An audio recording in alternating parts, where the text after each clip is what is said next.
আসসালামু আলাইকুম রহমতুল্লাহি ওবরকাতুহ। সম্মানিত দর্শক, ইরান এবং ইসরায়েলের মধ্যে যে যুদ্ধ শুরু হয়েছিল তা আমেরিকা এবং কাতারের মধ্যস্থতায় বিরতিতে গেছে। এই যুদ্ধ যেভাবেই বিচার করেন, বিশ্লেষণ করেন, এই যুদ্ধে ইরানের বিজয়, শুধু বিজয় নয়, শতভাগ বিজয় আল্লাহ রবুল আলমিন দিয়েছেন। আমরা বাংলাদেশে বসে যারা কথাবার্তা বলেছি বা কন্টেন্ট তৈরি করেছি, তাদের মধ্যে খুব অল্প কয়েকজন একেবারে শতভাগ নিশ্চয়তা নিয়ে ইরানের পক্ষে কথা বলেছেন। আল্লাহর কাছে শুকরিয়া যে আল্লাহ আমাকে সেই তৌফিক দিয়েছেন যে আমি একেবারে প্রথম দিন থেকে আমি ইরানের পক্ষে কথা বলেছি। এটা বিশ্বাস থেকে, যুক্তি থেকে এবং একই সঙ্গে যুদ্ধ এবং যুদ্ধ কৌশল সম্পর্কে আমার যতটুকু পড়াশোনা রয়েছে, সেই পড়াশোনার আলোকে আমার মনে হয়েছে যে ইরান এই যুদ্ধে জয়লাভ করবে। এখন এই বিষয়গুলো আমি জানলাম কি করে? আমি আজকে প্রায় ৮-১০ বছর ধরে ২০১৪ সন থেকে একটা নিরবচ্ছিন্ন জীবন যাপন করার চেষ্টা করছি। যখনই সময় পাচ্ছি বিশ্বের যে ইতিহাস, নানামুখী ইতিহাস, সেটা নৃতাত্ত্বিক ইতিহাস, সামরিক ইতিহাস, স্থাপত্যবিদ্যার ইতিহাস, জ্যামিতির ইতিহাস, অঙ্কের ইতিহাস, যেগুলো আমার আসলে একেবারেই দরকার নেই। কিন্তু কেন যেন এই জিনিসগুলো পড়ার সুযোগ হয়েছে।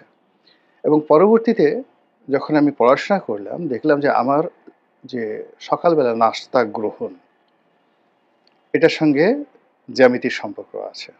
এটার সঙ্গে অঙ্কের সম্পর্ক রয়েছে। আমি যে ঘুমাতে যাই, সেই ঘুমানোর যে মুদ্রা, এটার সঙ্গে যুদ্ধের সম্পর্ক আছে। অবাক করা বিষয়। মানে যখন এ সমস্ত বিষয় জানতাম না, তখন এক ধরনের অহমিকা বোধ, না জানার কারণে এক ধরনের যাকে বলা হয় আ যে ধরনের অহংকার থাকে, ওটা আমাকে তাড়া করত। কিন্তু যখন আমি জানতে শুরু করলাম আস্তে, আস্তে, তখন দেখলাম যে এই পৃথিবীতে এত কিছু আল্লাহ রাব্বুল আলামিন রেখে দিয়েছেন জানার জন্য, বোঝার জন্য। আমি তো এ জগতে প্রবেশ করা মাত্রই পাগল হয়ে যাওয়ার মতো উপক্রম। আরও জানতে চাই। আমার এখন এই বয়সে আমার কাছে মনে হচ্ছে, আমি একটু অঙ্ক শিখতে পারতাম। আমি আবার একটু জ্যামিতি শিখতে পারতাম। ফিজিক্স নিয়ে আমি একটু পড়াশোনা করতে পারতাম।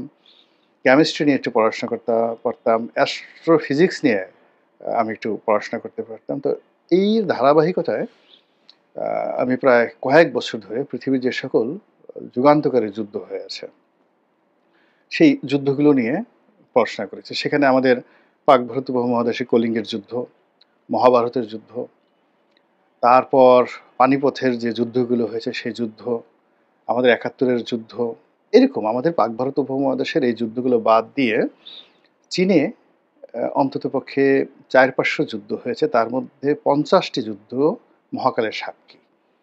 সেই যুদ্ধগুলো, তারপর জাপানের ৮০০ বছরের সামরিক ইতিহাস, samurai, the history of samurai, এগুলো, আলেকজান্ডারের প্রতিটি যুদ্ধের ভিডিও এখন পাওয়া যায়। মানে ইউটিউবে পাওয়া যায়।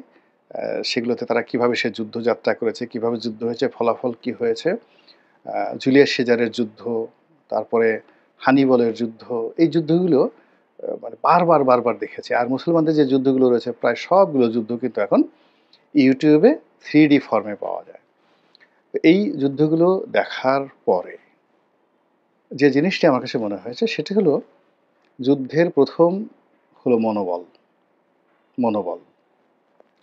দ্বিতীয় হলো জনসমর্থন। সে যুদ্ধ যেটা করছে, যাদের জন্য যুদ্ধ করছে তাদের সমর্থন।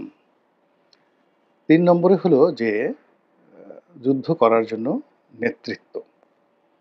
খুব ভালো কিছু আছে, কিন্তু ডোনাল্ড ট্রাম্পের মতো নেতা হলে হবে না। খামেনির মতো নেতা লাগবে। এরকম নেতৃত্ব লাগবে। প্রযুক্তি থাকলে হবে না। কিন্তু নেতানিয়াহুর মতো নেতৃত্ব দিয়ে যুদ্ধ করা যায় না। অত্যাচার করা যায়, গাজা উপদ্বীপে বোমা মারা যায়। কিন্তু ইরানের মতো, রাশিয়ার মতো দেশের সাথে যুদ্ধ করা যায় না। এই হলো অবস্থা। যুদ্ধ করার জন্য নেতা লাগবে। The political leadership and military leadership সবকিছু লাগবে, যেটা ইরানের আছে।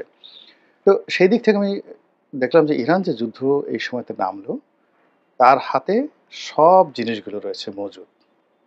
দ্য ল্যান্ড, তারপরে the arms, ammunition, leadership, diplomacy, everything. তো কাজেই সেই যুদ্ধে তারা জয়লাভ করবেই, এবং আল্লাহ রাব্বুল আলামিন তাদেরকে সেই বিজয় দান করেছেন। এবং আমার মতো ক্ষুদ্র মস্তিষ্কে, মানে এটা আবেগের বশে নয়, আমাদের দেশে যারা ইসলাম ধর্মাবলম্বী তারা 100% লোক মন প্রাণ দিয়ে মসজিদে কান্নাকাটি করেছেন, দোয়া করেছেন। মুসলমানদের বিজয়ের জন্য তারা কান্নাকাটি করেছেন। একইভাবে তারা গাজার মুসলমানদের জন্য কান্নাকাটি করেন। একইভাবে তারা কাশ্মীরের মুসলিমদের জন্য কান্নাকাটি করেন। আরও অনেকের জন্য কান্নাকাটি করেন। কিন্তু ইরানের সাথে এই যে যুদ্ধটা, এখানে কান্নাকাটির বিষয় না। এটা একেবারে অ্যালগরিদমের মতো। তো এই অ্যালগরিদমটা আল্লাহ যে আমাকে বোঝার তৌফিক দান করেছেন, এজন্য মহান আল্লাহ রাব্বুল আলামিনের দরবারে লক্ষ কোটি সুজুদ এবং শুকরিয়া। তো এখন যেটা বলা দরকার সেটা হলো যে এই যুদ্ধের অনেকগুলো বিষয় রয়েছে। বিজয়ের জন্য অনেকগুলো বিষয় রয়েছে। সেই বিষয়গুলো নিয়ে ধীরে, ধীরে বিভিন্ন জায়গাতে অল্প, অল্প করে বলব। কিন্তু আজকে আমি এই যুদ্ধের যে প্রধান নিয়ামক সেটা হলো নেতা, ইমাম, ইমাম আলী খামেনি। তার সম্পর্কে আমি কিছু বলব। তাকে বলা হয় এ যুগের খলিফা উমর, উমর ইবনুল খাত্তাব রাদিয়াল্লাহু তাআলা আনহু। এই পৃথিবীতে ইতিহাসে আমরা সবাই অনেক উমর হতে চাই, উমর বানাতে চাই। কিন্তু ইতিহাস আমি যতটুকু পড়েছি, একজনকে আ খ্যাতিটা দিয়েছিল। তিনি হলেন আ খলিফা ২য় উমর বলা হয় যাকে, উমর ইবনে আব্দুল আজিজ। উমাইয়া খলিফা উমর ইবনে আব্দুল আজিজ। এরকম আজকে যেভাবে আ ইরান যে বিপদ এবং বিপত্তির মধ্যে পড়েছে, এর চাইতেও বিপদ এবং বিপত্তির মধ্যে পড়েছিল মুসলিম সাম্রাজ্য উমাইয়াদের জামানাতে। তো উমাইয়াদের জামানাতে যখন 1/3 পৃথিবীর 1/3 তাদের দখলে ছিল, রাজধানী ছিল দামেস্ক। তো সেখানে পরপর ২ জন খুবই শক্তিশালী সম্রাট বা খলিফা আ রাজ্য পরিচালনা করেন। তাদের মধ্যে একজন হলো খলিফা আব্দুল মালেক। তারপরে হলেন খলিফা ওয়ালিদ। তো ওয়ালিদের জামানাতে যে ব্যাপক বিজয় হয়, সেটা হলো আমাদের সিন্ধু বিজয় হয়। সাইপ্রাস তো আগেই ছিল তাদের অধীনে। এরপরে উত্তর আফ্রিকার প্রায় সব দেশ আ খলিফা ওয়ালিদের যে সেনাপতি মুসা বিন নুসাইর, আবার মুসা বিন নুসাইর তার যে সেনাপতি তারেক বিন জিয়াদ, যে আজকের যে উত্তর আফ্রিকা, তার পুরোটা শাসন, একটা সিঙ্গেল রাষ্ট্র এলাকা ছিল না যেখানে আ মুসলমানদের বিজয় পতাকা উড়েনি।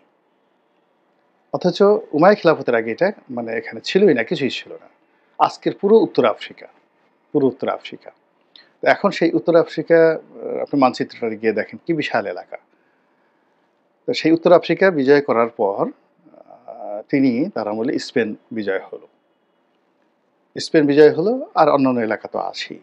তো এই যে দুজন শাসক, তাদের চমৎকার শাসন নৈপুণ্যের পরে হঠাৎ করে একজন অযোগ্য শাসক চলে আসলেন। অযোগ্য শাসক চলে আসলেন খুবই অল্প সময়, ৩ বছর বা ৩.৫ বছর সময়ের জন্য। তিনি খলিফা ওয়ালিদের সেই ভাই খলিফা সুলাইমান আসার সঙ্গে, সঙ্গে মানে যেমনি দুশ্চরিত্র, তেমনি অযোগ্য, তেমনি প্রতিহিংসা পরায়ণ। তো ফলে পুরো এত বড় সাম্রাজ্য, এবং সেই সাম্রাজ্যের সমপর্যায়ের সাম্রাজ্য এখন কিন্তু পৃথিবীতে একটাও নাই। মানে আ সেই খলিফা ওয়ালিদের যে সাম্রাজ্যের বিস্তৃতি, এত বড় সাম্রাজ্য, এটা যদি এখন ২-৩ টা আমেরিকা একত্র করেন, ২-৩ টা রাশিয়া একত্র করেন, তাও হবে কিনা সন্দেহ। এত বড় সাম্রাজ্য। আ তো সেই সাম্রাজ্যের অধিকর্তা অর্থাৎ আজকের উত্তর আফ্রিকা, আজকের ইরান, আজকের ইরাক, আজকের সমগ্র মধ্যপ্রাচ্য, তার সঙ্গে, সঙ্গে পাকিস্তান। বোঝার চেষ্টা করুন, আফগানিস্তান, সিআইএস কান্ট্রিগুলো যেগুলো উজবেকিস্তান, আর্মেনিয়া, এই পুরো এলাকাটা তখন তাদের দখলে ছিল। সাইপ্রাস সহ, এবং তুরস্ক, পুরো তুরস্ক। তো যাই হোক, এখন সেই যে আ শাসন, সেই শাসন যখন এলোমেলো হয়ে গেল, তখন তিনি রোগাক্রান্ত হলেন, এবং তিনি তার চাচাতো ভাই এবং তার ভগ্নিপতি উমর ইবনে আব্দুল আজিজ, যাকে খলিফার ২য় উমর বলা হয়, তাকে নিয়োগ দিলেন, এবং তিনি মাত্র 4.5 বছরের মধ্যে তার এই বিশাল সাম্রাজ্যে যে নিয়ম, শান্তি, শৃঙ্খলা তিনি প্রতিষ্ঠা করলেন এবং প্রায় 90 বছর ধরে চলা যে সকল বিরোধ, সেই কারবালার বিরোধ, সেই ফাদকের বিরোধ, সেই উমাইয়া হাশেমিদের বিরোধ, সমস্ত বিরোধ তিনি শূন্যতে নিয়ে আসলেন। এজন্য ইতিহাসে তাকে বলা হয় দ্বিতীয় উমর। আর কাউকে এভাবে উমরের সঙ্গে তুলনা করা হয়নি। আর এই যে এখন এই সময়টিতে বলা হচ্ছে ইমাম আলী খামেনি তিনি হলেন দ্বিতীয় উমর। এখন উমর ইবনুল খাত্তাব, উমর ইবনুল খাত্তাব তিনি কেন বিখ্যাত? সবাই কেন উমর হতে চান? প্রথমত হলো যে তার দৃঢ়তা, তার যে কোনো সিদ্ধান্ত গ্রহণ করার ক্ষেত্রে তার যে দৃঢ়তা, এইরকম দৃঢ়তা পৃথিবীতে দ্বিতীয় কোনো শাসক খুঁজে পাওয়া যাবে না। এখানে উমর একজন, তার সঙ্গে আপনি তুলনা করে দ্বিতীয় উমর বলবেন, তৃতীয় উমর বলবেন বা উমরের মতো বলবেন, কিন্তু রাষ্ট্র ক্ষমতায় বসে যে দৃঢ়তা, এই দৃঢ়তা আর কেউ দেখাতে পারেনি। তার জমানাতে এই প্যালেস্টাইন, এই জেরুজালেম মুসলমানরা অধিকার করে। তার জমানাতে সিরিয়া, সিরিয়া তখন রোমান সাম্রাজ্যের অধীন, সেই সিরিয়া অধিকৃত হয়। তার জমানাতে আজকের যে ইরাক, ইরান, এই পুরো এলাকা দখল করা হয়। তার জমানাতে মিশর দখল করা হয়। এই খুব অল্প সময়, তিনি 10 বছর 11 বছরের মতো ছিলেন। তো এই অল্প সময়ের মধ্যে আপনি চিন্তা করেন যে পৃথিবীর দুটো ডাইনেস্টিকে তিনি সুপার পাওয়ার, আজকে রাশিয়া এবং আমেরিকার মতো দুটো সুপার পাওয়ার, তখন Persian dynasty as well as Roman dynasty, এই দুটো ডাইনেস্টি তিনি দখল করে ফেলেছিলেন। 2 নম্বর হলো তিনি সুশাসন প্রতিষ্ঠা করেছিলেন। তো ইরানের মতো এত বড় একটা রাষ্ট্র, যেটা এখন কল্পনা করা যায় না, তো সেই ইরানের প্রত্যন্ত গ্রামে আইন কানুন যেমন ছিল, মদিনার একেবারে সেন্ট্রাল মদিনা বাজারে, মানে মসজিদে নববীর পাশে ইসলামী শরিয়া এবং আইন উমরের জামানাতে যেভাবে কঠোরভাবে পালিত হতো, ঠিক একইভাবে মানে সাইপ্রাসে, একইভাবে সিরিয়াতে, একইভাবে ইরানের প্রত্যন্ত অঞ্চলে বাস্তবায়িত হতো। এই ছিল তার জাস্টিস। একজন শাসকের মধ্যে যে দৃঢ়তা, তার সঙ্গে সঙ্গে তার মধ্যে যে বিনম্রতা এবং শিশুর মতো যে সরলতা, যেটা উমরের মধ্যে ছিল, এইরকম মানে রাষ্ট্রনায়ক, এইরকম মানুষ পৃথিবীতে দ্বিতীয় নাই। তিনি যেখানে বসতেন সেখানে রাজস্বিকতা তৈরি হয়ে যেত। তিনি ছেঁড়া কাপড় পরে, তালিযুক্ত জামা গায়ে দিয়ে তিনি যখন রোমান সম্রাটকে ধমক দিতেন, সেই কনস্টান্টিনোপল থর থর করে কাঁপতে থাকত। তিনি যুদ্ধ করতে যেতেন, কিন্তু আল্লাহতে বিশ্বাস করতেন, আল্লাহর উপর ভরসা রেখে তিনি সেই কাজটি করতেন। তিনি বিজয়ী হতেন, কিন্তু কখনো যাদের উপর বিজয় লাভ করলেন তাদেরকে অপমান করেননি। তিনি পারসিকদের অপমান করেননি। এমনকি তিনি যাকে বলা হয় কোনো দেশের একটা কাস্টমস, যে কাস্টমস যেটা কুসংস্কার বলা হয়, সেই কুসংস্কারকেও তিনি আঘাত করেননি। ফলে জনসমর্থন সবসময় তার পক্ষে ছিল। ছোট্ট একটা উদাহরণ দিই। তার শাসক এবং সেনাপতি আমর ইবনুল আস, তিনি মিশর থেকে চিঠি লিখলেন। এটা অনেক বৈজ্ঞানিক ব্যাখ্যা আছে। সেটা ওই জমানাতে হতো যে মাঝে মধ্যেই নীল নদের পানি শুকিয়ে যেত। তো আগে যে ধারণা, সেই নীল নদের পানি আনার জন্যে সেখানে মানুষকে বলি দেওয়া হতো, মনুষ্য বলি, এবং এটা প্রাচীন সমাজে ভারতে ছিল, সারা দুনিয়াতে ছিল। মানে নদীকে খুশি করার জন্য, নদীর ভাঙন রোধ করার জন্য শিশু ফেলে দিতে হবে, একটা ব্রিজ তৈরি করা যায় না, সেখানে মানুষের রক্ত লাগবে, এই জিনিসগুলো দেখবেন এই যে পদ্মা সেতুতেও এই এরকম দুর্নাম ছড়িয়ে পড়েছিল এই যুগে, যে সেখানে পদ্মা সেতুর ব্রিজের নিচে মানুষের মাথা পুঁতে রাখা হচ্ছে, বা বিভিন্ন জায়গায় ছেলে ধরারা গিয়ে এই চাইনিজ যারা লোকজন আছে তারা সেখানে এই কাজগুলো করছে। এটা মহাকালে চলে আসে। তো ওরকম ওই জামানাতে হঠাৎ করে তিনি যখন তার সেনাপতি আমর ইবনুল আস যখন দখল করলেন, তখন আ সেখানে এই নীল নদের পানি শুকিয়ে গেল এবং লোকজন সবাই বলল যে, এই একমাত্র উপায় হলো এখন এখানে মানুষ বলি দিতে হবে। তো মানুষ বলি দিতে হবে। তো যা হোক এখন আ আমর ইবনুল আস তিনি চিঠি লিখে খলিফার মতামত চাইলেন। এটা তো ইসলামী শরিয়াতে নেই। তো তিনি সরাসরি মানুষের সেই মানে যে আকুতি, মানুষের যে কোর-সংস্কার এটাকে চ্যালেঞ্জ জানালেন না। নতুন বিজিত একটা দেশ। তো সেখানে তিনি একটা ভিন্ন পন্থা অবলম্বন করলেন। তিনি বললেন যে, "ঠিক আছে, আল্লাহর ওয়াস্তে আমি নীল নদকে চিঠি লিখছি। এই চিঠি তুমি নদীতে ফেলে দাও, কাজ হয়ে যাবে।" এবং সেই চিঠি ফেলে দেওয়া হলো। এরপরে নীল নদীতে ধীরে, ধীরে পানি আসলো। এখন এই যে পানি আসলো, পানি কিন্তু এমনিই আসে এবং এটার অনেকগুলো কারণ আছে। নীল নদের এখন আধুনিক যারা আ লোকজন আছে তারা অতীতে কেন বারবার এভাবে শুকিয়ে যেত এবং কখন পানি আসতো, এর প্রত্যেকটারই একটা বৈজ্ঞানিক ব্যাখ্যা রয়েছে। তো এই কাজগুলো তিনি করেছেন বা করতেন। একইভাবে তিনি যখন জেরুজালেম অধিকার করলেন, জেরুজালেম মানে ইহুদিরা পৃথিবীর সবচেয়ে সেরা জাতি এবং তার জমানাতে ওখানে যারা অধিবাসী ইহুদি আর রাজত্ব যারা চালাতেন তারা খ্রিস্টান। তো খ্রিস্টানরা রাজত্ব চালাতেন রোমান সম্রাটের প্রতিনিধি রূপে। তারা পরাজিত হলেন। এখন তারা বললেন যে আমাদের যারা এখানে লিডার আছেন, অধিবাসী আছেন তারা সবাই জায়নিস্ট ইহুদি। তারা হাজার, হাজার বছর ধরে রাজার জাতি। তা আমরা তো যেন তেন খালিদ বিন ওয়ালিদের কাছে তোমার সেনাপতির কাছে আমরা আত্মসমর্পণ করতে পারবো না, আমরা মরে যাব। হযরত ওমর চিন্তা করলেন যে এই পৃথিবীর অনেকগুলো মানুষ মানে আপনি চিন্তা করেন যে এখন পৃথিবীর সবচেয়ে সেরা মানুষগুলো বসবাস করে পৃথিবীর মেগা সিটিগুলো। সাংহাইতে, তারপরে আ আ টোকিওতে, আমেরিকাতে, ওয়াশিংটনে। এখন এই সমস্ত রাষ্ট্র যদি হালাকু খানের মতো, চেঙ্গিস খানের মতো আপনি দখল করেন, দখল করে আপনি সেগুলো সব মানুষকে মেরে ফেলেন, সভ্যতা ১০০ বছর পিছিয়ে যাবে। তো নেপোলিয়নের মতো, জুলিয়াস সিজারের মতো, হযরত উমরের মতো মানুষ যারা কোনো একটি শহর দখল করেছেন, তারা সবার আগে সেখানকার কৃষ্টি, কালচার এবং ভালো মানুষদেরকে রক্ষা করেছেন।